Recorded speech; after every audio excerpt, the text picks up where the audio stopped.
बिहार में एसटीईटी 2026 का जो एप्लीकेशन फॉर्म है ना, उसको यहाँ पे शुरू कर दिया गया है बिहार विद्यालय परीक्षा समिति के द्वारा। इस वीडियो में स्टेप बाय स्टेप बताएंगे कि आपको जो है कैसे फॉर्म को भरना है। वो चाहे अपने पेपर 2 के लिए अप्लाई करना चाहते हैं या फिर पेपर 2 के अलावा जो है दोनों पेपर के लिए आवेदन करना चाहते हैं या फिर पेपर 1 के लिए आवेदन करना चाहते हैं, दोनों के लिए आवेदन कर सकते हैं। क्वालिफिकेशन क्या रहेगा, कैसे स्टेप बाय स्टेप फॉर्म को भरना है, एप्लीकेशन फी कितना देना है, कौन कौन से डॉक्यूमेंट अपलोड करना है, पूरी जानकारी हमने इस वीडियो में बताया हुआ है। तो प्लीज़ वीडियो शुरू से अंत तक लेकर जरूर देखिएगा। और वीडियो थोड़ा सा अच्छा लगे तो आप सभी से रिक्वेस्ट रहेगा कि वीडियो को लाइक करिएगा, शेयर करिएगा। बड़ी आसानी से सबसे पहले रजिस्ट्रेशन करके जो है फॉर्म को भरना होगा। लॉगिन करके बताएंगे कैसे रजिस्ट्रेशन करना है। सबसे पहले डेट की रिगार्डिंग हम बात कर ले तो 17 अगस्त से आवेदन शुरू हुआ है और 31 अगस्त 2026 तक जो है रात के 12 बजे तक जो है फॉर्म को भर सकते हैं। इसमें जो आपका एग्जामिनेशन फी लगने वाले हैं, अगर आप पेपर 1 और 2 के लिए फॉर्म भरना चाहते हैं, अगर आप जर्नल, बीसी, ईबीसी क्लास से आते हैं तो आपको जो है 960 रुपया देना पड़ेगा। और दोनों पेपर के लिए फॉर्म भरना चाहते हैं तो 1440 रुपये आपको देना पड़ेगा। अगर आप एसी एसटी हैं तो अगर पेपर 1 के लिए फॉर्म भरते हैं या फिर 2 के लिए फॉर्म भरते हैं तो आपको जो है 760 रुपया देना पड़ेगा। और दोनों पेपर के लिए फॉर्म भरते हैं तो 1140 रुपये आपको देना पड़ेगा। ठीक है, इसमें क्वालिफाइंग मार्क्स भी होते हैं, इतना नंबर आपको लाने होते हैं। तो अपने कैटेगरी के हिसाब से देख लीजिएगा किस कैटेगरी को कितना नंबर लाकर क्वालिफाई करना होता है। बाकी इनका जो भी नोटिफिकेशन है यहाँ से डाउनलोड करेंगे तो इस तरह से डाउनलोड हो जाएगा, जिसमें सभी जानकारी बताई गई है कि आपका जो है कौन से विषय के लिए क्या क्वालिफिकेशन होनी चाहिए। अगर आप पेपर 1 के लिए फॉर्म भरना चाहते हैं तो जिस भी विषय के आप टीचर बनना चाहते हैं उस विषय में कम से कम 50% अंकों के साथ आपका जो है स्नातक कंप्लीट होना चाहिए, नहीं तो पीजी कंप्लीट होना चाहिए, और साथ ही साथ आपका जो है बीएड कंप्लीट होना चाहिए तो फॉर्म को भर सकते हैं। ध्यान रखिएगा, अगर कोई एसी एसटी बीसी किसी भी कैटेगरी के महिलाएं हैं तो उनको जो है 5% छूट मिलता है, तो उनका 45% भी होगा तो फॉर्म को फिल कर सकती हैं। इसके अलावा और भी कई सारे क्वालिफिकेशन है जिसको चेकआउट करके देख सकते हैं। वही हम पेपर 2 की बात करें तो इसमें आपका वही रहेगा, जिस विषय से आप टीचर बनना चाहते हैं, एलिजिबिलिटी टेस्ट देना चाहते हैं, उसमें आपका पीजी होना चाहिए और बीएड होना चाहिए तो फॉर्म को भर सकते हैं। आप ये भी देख सकते हैं 50% अंकों के साथ आपका स्कोतनर होना चाहिए और बीएड होना चाहिए तो फॉर्म को भर सकते हैं। ध्यान रखिएगा, जिस भी विषय के लिए फॉर्म भरना चाहते हैं उसी विषय में आपका पीजी होना चाहिए। तो ये तो आम बात है, आप सभी को पता ही है, मैंने आपको बता ही दिया था। बाकी फॉर्म भरने का लिंक आपको उमेश टॉक पे ही देखने को मिलेगा, तो सर्च करना है उमेश टॉक। तो आपके सामने umeshtalk.co.in या फिर .in का भी वेबसाइट आपको देखने को मिल सकता है। दोनों अपना ही वेबसाइट है, ओपन कर लेंगे। ठीक है, यहाँ पे देखेंगे तो बिहार स्टेट 2026 अप्लाई करने का लिंक आपको देखने को मिलेगा, जिसमें ऑलमोस्ट सभी जानकारी आपको देखने को मिल जाएगा। जो भी आपको जानकारी चाहिए, एप्लीकेशन फ़ी हो गया, उम्र सीमा, देखिए उम्र सीमा एक बार देख लीजिएगा, कम से कम आपका 21 वर्ष होना चाहिए। बाकी आप सामान्य वर्ष से पुरुष हैं तो 37, महिला हैं तो 40, बीसी महिला पुरुष 40 और एसी एसटी महिला पुरुष 42 वर्ष उम्र रहेगा ऊपर तो फॉर्म को भर सकते हैं। इसमें कौन कौन से डॉक्यूमेंट देने हैं, बाकी जो भी आपके एग्जाम्स वगैरह होते हैं उसकी पूरी जानकारी यहाँ पे सबमिट की गई है, जिसको आप चेकआउट कर सकते हैं। नीचे आएंगे तो यहाँ पे क्लिक करेंगे अप्लाई ऑनलाइन, तो आपके सामने ये वाला जो वेबसाइट है खुल के आ जाएगा, जहाँ से फॉर्म को आपको भरना है।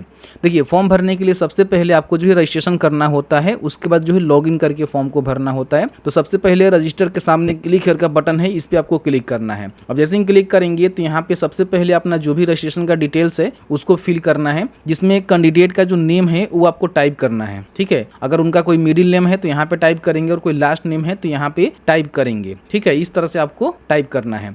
ध्यान रखिएगा, जो भी अपना ये जानकारी देंगे वो अपने जो भी 10th का सर्टिफिकेट मार्कशीट है ना उसके अकॉर्डिंग ही आपको देना है और डॉक्टर मिस्टर नहीं लगाना है। डेट ऑफ बर्थ जो भी आपके मैट्रिक के सर्टिफिकेट है उसके हिसाब से यहाँ से चूज करेंगे कि आपका जो डेट ऑफ बर्थ है उसका ईयर क्या है। यहाँ पे बहुत सारे लोगों को सिलेक्शन करने नहीं आता, इसलिए मैं आपको बता देता हूँ, क्योंकि बहुत सारे लोग गलती करेंगे जो गलती आपको नहीं करना है।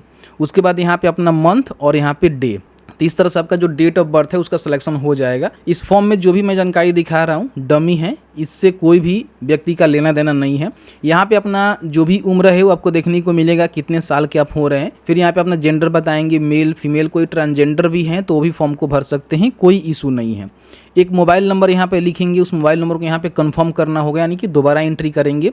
एक ईमेल आईडी आपके पास होनी चाहिए, उसको यहाँ पे डालेंगे, इसको भी यहाँ पे कंफर्म करेंगे। उसके बाद जनरेट ओटीपी के बटन पे क्लिक करेंगे। यहाँ पे एक कैप्चा ओपन होगा, इस कैप्चा को फिल करेंगे। उसके बाद सबमिट के बटन पे क्लिक करेंगे तो आपके जो जो भी मोबाइल नंबर है उस पर एक OTP गया हुआ है, OTP डालकर वैलिडेट करेंगे। आपके मेल ID पर भी एक OTP गया हुआ है, OTP डालकर वैलिडेट करेंगे। इस तरह से आपका जो वेरिफिकेशन है वो यहाँ पे सक्सेसफुली कंप्लीट होता है। अब यहाँ पे आपको जो है इसको दोबारा वेरीफाई करना है कि आपका जो भी डेट ऑफ बर्थ है वो सही है कि नहीं, जेंडर सही है कि नहीं, नेम, कैंडिडेट का मिडिल नेम और यहाँ पे last name, mobile number, email ID अगर सही है तो ही टिक करना है, अगर गलत है तो इसको सुधार जरूर कर लीजिएगा। उसके बाद यहाँ पे डिक्लेरेशन आपको एग्री करना है, फिर यहाँ पे सबमिट के बटन पे क्लिक करना है। आप चाहें तो रीवेरीफाई भी कर सकते हैं। जैसे ही सबमिट के बटन पे क्लिक करेंगे, अगर आप ओके करते हैं उसके बाद मॉडिफाई करने का आपको कोई भी ऑप्शन नहीं दिया जाएगा। तो कोई गलती है तो अभी क्लोज करके इसको सुधार कर लीजिएगा। आपको लगता है ठीक है तो ओके के बटन पे क्लिक करेंगे। आपका रजिस्ट्रेशन यहाँ पे सक्सेसफुली कंप्लीट हो चुका है। एप्लीकेशन नंबर, पासवर्ड आपको देखने को मिल गया है। इसके साथ ही साथ आपको ईमेल और SMS भी सेंड कर दिया गया है आपके लॉगिन ID और पासवर्ड का। क्लोज के बटन पे क्लिक करेंगे। अब यहाँ पे कुछ स्टेप ओपन हो जाएंगे जिसमें सबसे पहले अपना जो पर्सनल डिटेल्स है उसको फिल करना है। एप्लीकेशन नंबर ऑटोमेटिकली आ जाता है, कैंडिडेट का नेम वगैरह वगैरह जो आपने पहले से फिल कर लिया हुआ है। यहाँ पे जो है फादर का नेम आपको लिखना है और यहाँ पे अपने माता जी का नेम आपको टाइप करना है। कोई अल्टरनेटिव मोबाइल नंबर है तो दे सकते हैं। नेशनलिटी बताएंगे, फिर यहाँ पे अपना जो भी डोमिसाइल है, अगर आप बिहार से हैं तो यस करेंगे तो आपको जो है रिजर्वेशन का बेनिफिट मिलेगा। आप अपने डिस्ट्रिक्ट का जो कोड है और नेम है बता सकते हैं। लेकिन अगर आप अदर स्टेट से हैं तो यहाँ पे नो करेंगे तो ये डिसेबल हो जाएगा। अदर स्टेट आपको यहाँ पे देखने को मिलेगा और किसी प्रकार कोई भी रिजर्वेशन का बेनिफिट आपको नहीं मिलेगा, ध्यान रखिएगा। अगर आप यस करते हैं तो अपने जिले को बताएंगे कि आप जो है कौन से जिले के अंतर्गत आते हैं और उसका कोड क्या है। ऑटोमेटिकली यहाँ पे आपको देखने को मिल जाएगा तो इसका सिलेक्शन कर लेना है। आप जो एग्जाम में अपेयरिंग होना चाहते हैं उसका मीडियम क्या रखना चाहते हैं, इंग्लिश या फिर हिंदी, तो जो भी आपको सूटेबल लगे उसका सिलेक्शन आप यहाँ पे करेंगे। और उसके बाद अपना जो भी कैटेगरी है वो आपको बताना है कि आप जो है किस कैटेगरी से हैं। जैसे कि मान लीजिए जनरल कैटेगरी से हैं, बैकवर्ड क्लास से हैं, एक्सटर्नली बैकवर्ड क्लास से हैं, शेड्यूल कास्ट है या फिर शेड्यूल ट्राइब है। तो जो भी आपका कैटेगरी होगा उसका सिलेक्शन करेंगे, उसके हिसाब से आपको चल के जो प्रमाण पत्र है वो देना पड़ेगा। और देखिए बताया गया है कि आपका जो है 40 साल से ऊपर उम्र नहीं होना चाहिए। अगर आप BC हैं, SC ST हैं तो 42 साल देखने को मिलेगा और जनरल मेल हैं तो 37 साल और फीमेल हैं तो 40 साल आपको देखने को मिलेगा, ध्यान रखिएगा। तो ये जानकारी आपको यहाँ पे डाल देनी है। उसके बाद अपना जो भी बैंक अकाउंट डिटेल्स है ना वो आपको फिल करना होगा। तो इस पर क्लिक करके अपना जो भी बैंक का नेम है यहाँ पे आपको टाइप करना है।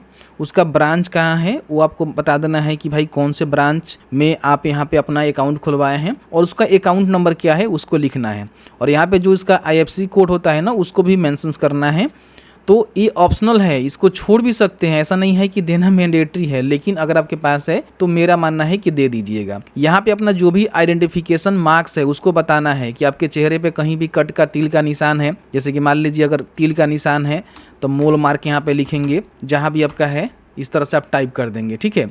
उसके बाद यहाँ पे अगर आपके पास आधार कार्ड है या फिर पैन कार्ड है, ड्राइविंग लाइसेंस है या फिर वोटर ID कार्ड है, पासपोर्ट है तो बता सकते हैं। अगर आधार कार्ड है तो यहाँ पे यस करके जो भी अपना आधार कार्ड नंबर है उसको डालना होगा। इन केस नहीं है तो नो भी कर सकते हैं। अगर पैन कार्ड है तो इसको भी आप यहाँ पे यस करके दे सकते हैं, नहीं है नो कर सकते हैं। ड्राइविंग लाइसेंस है तो इसको भी यस करके दे सकते हैं, नहीं है तो नो करेंगे। अगर आपके पास वोटर ID कार्ड है तो इसको भी यस करके दे देंगे, नहीं है तो नो करेंगे, ठीक है। पासपोर्ट वगैरह वगैरह है तो ये भी आप दे सकते हैं, नहीं यहाँ पे नो करेंगे। उसके बाद क्या आप अपने वैलिड फोटो अटैच पासबुक करना चाहते हैं, जो पासबुक है उसको देना चाहते हैं जो आपने दिया हुआ है। अगर देना चाहते हैं तो यस करके आप यहाँ पे अपना जो भी बैंक पासबुक नंबर है उसको यहाँ पे मेंशन करेंगे, नहीं तो नो करेंगे। Do you have any other valid ID issued by government authority, अगर आपके पास कोई भी और ID है तो दे सकते हैं, नहीं तो यहाँ पे नो करेंगे। तो ये सारी चीज़ें आपको आसानी से भरना होता है। इसमें से कोई एक डॉक्यूमेंट आप दे देंगे, कोई भी आपका दिक्कत नहीं होने वाला है, आधार कार्ड ही दे दीजिएगा।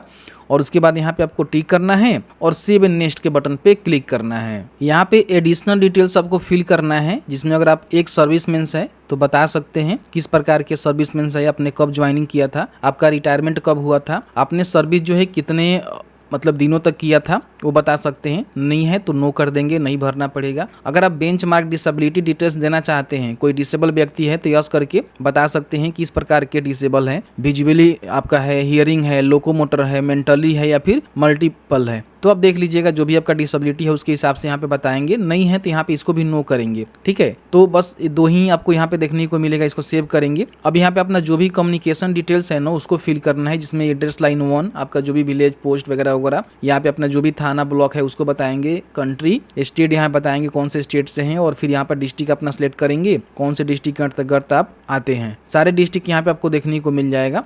फिर यहाँ पे अपना जो भी पिन कोड है उसको यहाँ पे टाइप करना है कि आपका पिन कोड क्या है। अगर आप परमानेंट एड्रेस सेम रखना चाहते हैं तो यस करेंगे, अलग अलग है तो नो करेंगे। ठीक है, तो यहाँ पे देख लीजिएगा यस करेंगे तो ये डिसेबल हो जाएगा, नो करिएगा तो फिर आपको ये भरना पड़ेगा अगर आपका प्रेजेंट और परमानेंट अलग अलग है उस कंडीशन में। उसके बाद यहाँ पे सेव एंड नेक्स्ट के बटन पर क्लिक करेंगे, ये भी आपका सेव हो जाएगा। अब यहाँ पे देखिए क्वालिफिकेशन का डिटेल्स भरना है और यहाँ पे थोड़ा सा भी आपको गलती नहीं करना है। सबसे पहले आपको डिसाइड करना है कि आप जो है पेपर 1 के लिए फॉर्म भरना चाहते हैं या फिर पेपर 2 के लिए फॉर्म भरना चाहते हैं या फिर दोनों पेपर के लिए फॉर्म भरना चाहते हैं। तो पहले से आपको डिसाइड कर लेना है और उसके हिसाब से अपना जो भी क्वालिफिकेशन है, पेपर 2 के लिए ये वाला क्वालिफिकेशन है अपना विषय कोड के अनुसार देख लीजिएगा, और पेपर 1 के लिए ये वाला क्वालिफिकेशन है। ठीक है, तो इसको एक बार ध्यान से आपको देखना है, तभी जो है फॉर्म को भरना है, कोई गलती नहीं करना है। पेपर 1 का सिलेक्शन करेंगे तो यहाँ पे अपना जो भी सब्जेक्ट है वो बताना है कि आप जो है कौन से सब्जेक्ट में अपना जो STT है वो करना चाहते हैं। तो इसमें ध्यान रखने वाली बात ये है ना कि जो भी आपका, जैसे मान लीजिए पेपर 1 के लिए फॉर्म भर रहे हैं तो आपका जो भी स्नातक है उसमें होना चाहिए आपका सब्जेक्ट। ठीक है, तो देख लीजिएगा यहाँ पे, जैसे मान लीजिए अगर आप यहाँ पे जैसे मैथमेटिक्स का करना चाहते हैं तो आपके स्नातक या फिर PG लेवल पे होना चाहिए। ठीक है, उसके हिसाब से अपना जानकारी देंगे। अगर मान लीजिए पेपर 2 के लिए भर रहे हैं तो फिर इसमें भी आपको सब्जेक्ट बताना है कि आप जो है कौन से सब्जेक्ट के टीचर बनना चाहते हैं जो आपके PG लेवल पे होना चाहिए। तो इसका सिलेक्शन आप यहाँ पे करके फॉर्म को भरेंगे। और दोनों का सिलेक्शन करते हैं तो यहाँ पे पेपर 1 का भी सब्जेक्ट देखने को मिलेगा और यहाँ पे पेपर 2 का भी देखने को मिलेगा। देख रहे हैं ना, तो इसके हिसाब से आपको जानकारी देना मैंडेटरी हो जाती है। देख रहे हैं ना, यहाँ पे if paper 2 is selected post graduation is mandatory B.Ed के साथ, मतलब B.Ed के साथ आपका PG भी मैंडेटरी होगा पेपर 2 के लिए। तो ये चीज यहाँ पे आपको यहाँ से कंफर्म कर लेना है कि आपका क्वालिफिकेशन क्या है, कौन से सब्जेक्ट में आपने स्नातक किया हुआ है तो फॉर्म को भरेंगे, B.Ed तो होना चाहिए, और भी कई सारे क्वालिफिकेशन जिसको आप यहाँ पे चेकआउट करेंगे। तो अपने हिसाब से पेपर 1 पेपर 2 के लिए फॉर्म भरना चाहते हैं तो उसका सिलेक्शन करके यहाँ पे फॉर्म को भरेंगे। अब यहाँ पे सबसे पहले जो मैट्रिक की डिटेल्स है ना वो आपको फिल करना है। तो मैट्रिक आपने कौन से बोर्ड से किया हुआ है वो आपको यहाँ पे बता देना है। फिर यहाँ पे कौन से अपने स्कूल से किया हुआ है, स्कूल का नेम लिखेंगे, उसका जो रोल कोड है वो क्या है वो आपको मेंशन करना है। इस सारे डिटेल्स में आपको एग्जांपल के तौर पे फिल करके दिखा रहा हूँ, इससे कोई भी व्यक्ति का लेना देना नहीं है। आपका जो परसेंटेज मार्क्स है वो क्या है, परसेंटेज है, CGPA है, ग्रेड पे है। तो मेरा परसेंटेज है तो आपको जो है मैट्रिक में कितना परसेंटेज मिला है वो बताएंगे, कितना नंबर आप यहाँ पे प्राप्त किए थे। ठीक है, जैसे मान लीजिए मेरा यहाँ पे 60% है, ठीक है, और मैं यहाँ पे 300 नंबर प्राप्त किया था और टोटल मेरा 500 नंबर का था, तो यहाँ पे ऑटोमेटिकली हो जाएगा। फिर यहाँ पे आपने कौन से ईयर में पास किया था वो आपको यहाँ पे बतानी होगी। ठीक है, उसके बाद डिवीजन क्या था आपका, तो मेरा फर्स्ट डिवीजन था, आपका सेकेंड थर्ड भी हो सकता है, उसके हिसाब से भरेंगे। फिर यहाँ पे इंटरमीडिएट की जानकारी आपको भरना है सेम उसी तरह से कि कौन से आपने बोर्ड से पास किया, उस कॉलेज का इंस्टीट्यूट का नेम क्या है, उसका रोल कोड क्या है, उसका रोल नंबर यहाँ पे आपको मेंशन कर देना है। फिर यहाँ पे आपने उसमें क्या किया, साइंस किया या फिर जो भी चीज़ें हैं वो आपको बताना होगा। जैसे कि मान लीजिए स्ट्रीम सब्जेक्ट आपको बताना होगा, जैसे साइंस हो गया जैसे कि यहाँ पे बताया गया है, या फिर आपका आर्ट्स वगैरह वगैरह हो गया, जो चीज़ें हैं आपको यहाँ पे बताना है। फिर यहाँ पे अपना परसेंटेज बताएंगे, परसेंटेज बिहार में चलता है तो परसेंटेज ही बताया था, यहाँ पे 60%, 300 नंबर मिला था। ठीक है, और यहाँ पे 500 नंबर का था।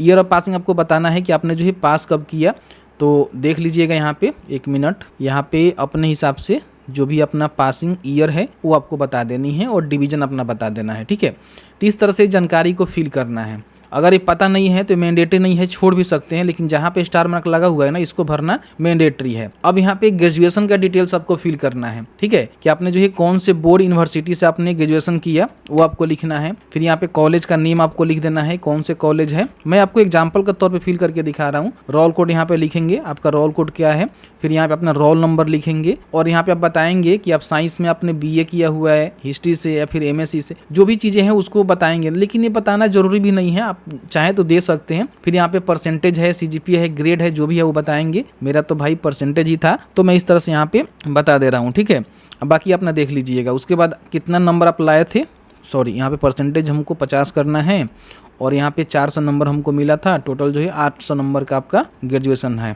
सॉरी। तो इस तरह से भरेंगे। फिर ये आपने ईयर ऑफ पासिंग आपको बताना है कि आपने जो है ग्रेजुएशन कब पास किया, ठीक है। तो उसके हिसाब से अपना सिलेक्शन यहाँ पे करेंगे। फिर अपना डिवीजन बताएंगे कि आपका फर्स्ट डिवीजन है फिर सेकेंड डिवीजन है, ठीक है। उसके बाद आपने पीजी भी कर रखा हुआ है तो पीजी का भी डिटेल्स आपको देना पड़ेगा कि आपने जो है कौन से बोर्ड यूनिवर्सिटी से पीजी किया, उस कॉलेज इंस्टीट्यूट का नेम क्या है, रोल नंबर रोल कोड क्या है, फिर उसका जो भी सब्जेक्ट है वो बताएंगे, परसेंटेज है, सीजीपीए है, ग्रेड है, वो आपको बतानी होगी। आपका परसेंटेज कितना है, कितना नंबर आपको मिला, टोटल नंबर कितना था, फिर ईयर ऑफ पासिंग और यहाँ पे डिवीजन आपको बताना होगा। अगर आप पेपर 2 के लिए फॉर्म भरेंगे तो ये भी मैंडेटरी होगा, लेकिन मेरे कंडीशन में मैंडेटरी नहीं है। अब यहाँ पे देखिए पेपर 1 के लिए फिर 2 के लिए फिर दोनों के लिए फॉर्म भरेंगे तो बीएड तो आपको देना ही देना है। तो इसमें आपको देखने को मिलेगा बीएड का, ठीक है। तो इसमें आपको बीएड ही जरूरी है, देख लीजिएगा बीएड, डीएलएड वाले फॉर्म नहीं भर सकते हैं। तो बीएड में आपने जो बीएड किया वो कौन से बोर्ड यूनिवर्सिटी से किया वो आपको बताना है, ठीक है। उसके बाद यहाँ पे उस यूनिवर्सिटी के अंतर्गत कौन सा कॉलेज इंस्टीट्यूट था वो आपको बता देना है। फिर यहाँ पर रोल कोड क्या था वो आपको मेंशन करना है। फिर यहाँ पर रोल नंबर मेंशन कर देना है। फिर यहाँ परसेंटेज है, सीजीपीए है, ग्रेड पे है, वो आपको बताना है। और यहाँ पे परसेंटेज में बताना है कितना परसेंट, मान लीजिए कितना नंबर आपको मिला, कितना नंबर का था, वो आपको यहाँ पे बताना होता है। मैं एग्जाम्पल के तौर पे आपको बता रहा हूँ। और ईयर पासिंग आपको बताना है कि आपने जो है कब पास किया, ठीक है। तो इस तरह से आपको देखने को मिलेगा सेकेंड डिवीजन या फिर कौन सा डिवीजन आपका था या फिर केवल आप पास है। तो देख लीजिएगा जो भी आपका डिवीजन होगा वो आप बताएंगे। एनी अदर क्वालिफिकेशन है जो कि आप मेंशन करना चाहते हैं तो क्वालिफिकेशन का नेम लिखकर सारी जानकारी को फिल कर सकते हैं, बट नहीं है तो भरना मैंडेटरी नहीं है। इसको सेव एंड नेक्स्ट के बटन पर क्लिक करेंगे तो सेव हो जाएगा। अब यहाँ पे लास्ट में जो है डॉक्यूमेंट अपलोड करके और आपको पेमेंट कर देना है। तो सबसे पहले अपना जो भी फोटोग्राफ है उसको यहाँ पे अपलोड करना है। यहाँ पे क्लिक करेंगे तो इसकी पूरी जानकारी आपको देखने को मिलेगा कि आपका जो फोटो का साइज होना चाहिए 3.5 सेंटीमीटर इंटू 4.5 सेंटीमीटर में होनी चाहिए। वाइट बैकग्राउंड के साथ आपका फोटो होना चाहिए, ध्यान रखिएगा। और 80 से लेकर जो है 200 KB के बीच में होनी चाहिए। और ये जेपीजी, जेएपीजी या फिर पीएनजी फॉर्मेट में रहेगा, अपलोड कर सकते हैं 200 DPI में, ठीक है। और आपका बताया गया है कि 6 मंथ से ज़्यादा पुराना नहीं होना चाहिए। और आपका जो भी रजिस्ट्रेशन डेट है वो यहाँ पे रिक्वायर्ड होना चाहिए। देख रहे हैं ना, ये चीज़ यहाँ पे बोला गया है। तो यहाँ से बड़ी आसानी से अपना जो फोटो है उसको यहाँ पे चूज फाइल के बटन पे क्लिक करके अपलोड करेंगे। अगर साइज बनाने में कोई दिक्कत हो रही है तो बड़ी आसानी से IM रिसाइजर से आप इसको बना के अपलोड कर सकते हैं। उसके बाद यहाँ पे अपना सिग्नेचर अपलोड करेंगे। इस पर भी क्लिक करके देख सकते हैं कि सिग्नेचर आपका 50 से लेकर जो है 200 KB के बीच में होनी चाहिए। और ब्लॉक लेटर में मत सिग्नेचर करिएगा, जो आपका नॉर्मल सिग्नेचर होता है उसी तरह से आपको यहाँ पे इसको अपलोड कर देना है। फिर यहाँ पे देखिए जो भी आप कैटेगरी का सिलेक्शन करेंगे, जैसे कि मान लीजिए हमने जो है EBC का किया हुआ है तो इसमें हमको नॉन क्रिमिनल सर्टिफिकेट देना पड़ेगा। मैंने एक वीडियो बनाकर आपको बताया था कौन कौन से डॉक्यूमेंट रेडी रखने हैं, तो ये डॉक्यूमेंट आपको अपलोड करना है। इसका साइज बताया गया है कि 100 KB से लेकर जो है 2 MB के बीच में PDF में होनी चाहिए, तो आप यहाँ पे अपलोड कर सकते हैं। फिर यहाँ पे स्टेट डोमिसाइल सर्टिफिकेट, आप बिहार का स्थायी निवासी हैं तो अपना निवास प्रमाण पत्र देंगे। ये भी आपका 100 KB से लेकर जो है 2 MB के बीच में होनी चाहिए। 10th का सर्टिफिकेट और मार्कशीट दोनों लग रहा है, 12वीं का सर्टिफिकेट और मार्कशीट दोनों लग रहा है, ठीक है। ये तो आपके पास होनी चाहिए, मिल जाएगा, नहीं होगा तो स्कूल से पता करिएगा। ग्रेजुएशन या फिर उसके बराबर जो भी सर्टिफिकेट मार्कशीट है ये भी आपके पास होनी चाहिए। अगर आपने सर्टिफिकेट नहीं लिया हुआ है तो भाई एक बार पता करके ले लीजिएगा। अगर नहीं है तो फिर क्या करिएगा, दूसरे कोई मार्कशीट के अलावा सर्टिफिकेट है तो आप वहाँ पे अपलोड कर सकते हैं, फिलहाल काम चलवा सकते हैं। लेकिन इसकी जिम्मेवारी मैं नहीं ले रहा हूँ क्योंकि यहाँ पे सर्टिफिकेट और मार्कशीट ही मांगा जा रहा है। बीएड का जो सर्टिफिकेट मार्कशीट है वो भी आपको यहाँ पे देना पड़ेगा, दोनों मैंडेटरी कर दिया हुआ है।